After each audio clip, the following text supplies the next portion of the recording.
Today, we're ranking all of the Rolex steel sports models currently in production. We'll break down the trends and give you guys insight into what drives the market value. A sports model, also referred to as a professional model on the Rolex website, is a term used interchangeably. All of the prices in this video are based on the UK market for 2025 full set examples that are for sale from professional dealers. And the prices were recorded in August 2025.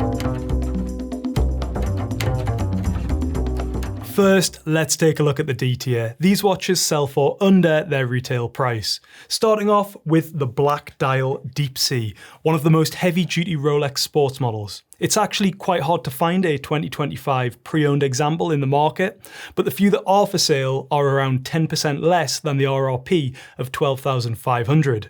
The black dial is often overlooked by Deepsea buyers because most prefer the James Cameron dial, which has a unique blue to black gradient. Next up is the Sea-Dweller. It's a 43mm watch with the anniversary red writing on the dial, which is a vintage nod to its predecessors. Slightly smaller than the Deepsea, this one has a retail price of $11,750, but also sells for less in the market with a drop of 4%. Again, this watch has a smaller target market, and I think Rolex makes less of them compared to the Submariner. This is the Explorer II with the black dial. It lists for £8,550 and can be found on the market around 1% less at $8,500. The white dial is more popular than the black dial, possibly because Rolex offers fewer white dial sports models in general, so collectors see it as a way to diversify their collection. A key point is that very few 2025 examples of these watches are available to buy in the pre-owned market. People can't buy them new and resell them for a profit, which also means these models should be relatively easy to get at an authorized dealer. Okay, moving on to the C tier, these watches sell for up to 25% over their retail price. First up is the Deepsea James Cameron with the blue-black gradient dial. You can find 2025 examples for around the retail price if you don't want to wait at the AD. Given its larger case size, this model does appeal to less people compared to similar dive watches. Next is the Explorer 40, a simple tool watch that you can wear for any occasion. RRP is $6,750 and you'll pay around a 4% premium to buy it on the market for £7,000. It's a popular model for those who love the utilitarian design of the classic Explorer 36, but find that watch a little too small. The white dial Explorer 2 is another C-tier watch, and while the retail price is the same as the black, it actually commands a small premium of 5% with a market price of £9,000. The watch is designed for cave exploration with a highly legible dial and GMT functionality for those 24-hour caving sessions that we all love to do.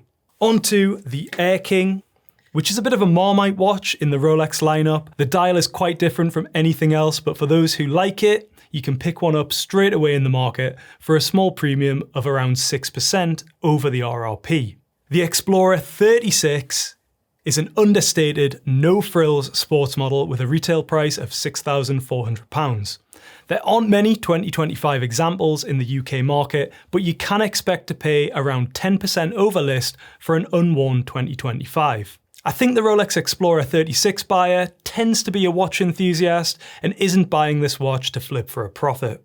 Now we're looking at our first Yachtmaster, and this is the 40mm model with the slate grey dial. The Yachtmaster could be described as a more luxurious looking Submariner with a familiar dial layout, but the case profile is curved like a Daytona. You get polished center links and the bezel has a platinum insert instead of ceramic. The RRP is $10,600, but 2025 examples will cost around £12,000. The blue dial version, it's the same watch, and you could argue that it's less popular than the slate. However, when we looked, there were less blue for sale and the price was slightly more at $12,500, which is a premium of 18%. Next is the 37mm Yachtmaster slate dial, and we don't see many of these in the pre-owned market compared to the 40mm versions. You'll pay around 20% over RRP to get a pre-owned unworn 2025. Rolex categorizes this as a ladies' watch, but it's not something that we receive requests for very often, and there are very few examples for sale. The Submariner Day might be the most well-known and coveted Rolex, but it still lands in the C tier, with a market price of £11,000. It's a popular model with buyers, but Rolex also produces quite a large number of them, so the premium stands at around 21%. The Submariner is the same watch but without the date complication and commands £1,000 less in the market. The 41mm size and slim case profile make this the dive watch of choice for most buyers. £10,000 is what you'll need to pay if you want to avoid the waitlist for this model. If you're looking to sell a 2025 C-tier watch, it's only the Submariner models that would return a profit.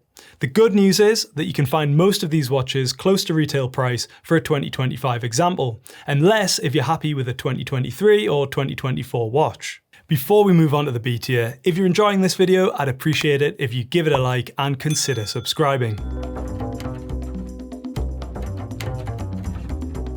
These watches sell for 25 to 50% over RRP. Kicking off with the Starbucks. It has a market price of £12,000, around 26% above its list price.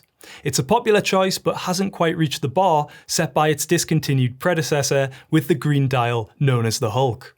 However, if you want a green bezel and prefer the more restrained black dial, you can save a few £1,000s by choosing this Submariner.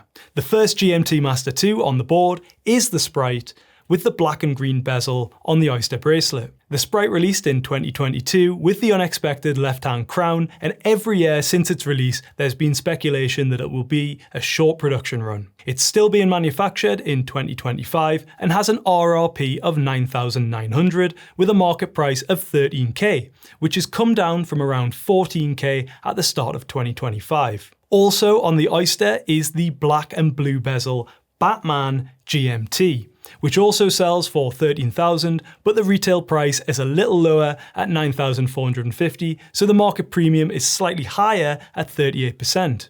The GMT is a professional model originally designed for pilots, and it allows them to track multiple time zones. While the Batman price has softened slightly in 2025, it hasn't changed as much as the Sprite. The Jubilee green and black GMT commands around £1,000 more than the Oyster version at $14,000.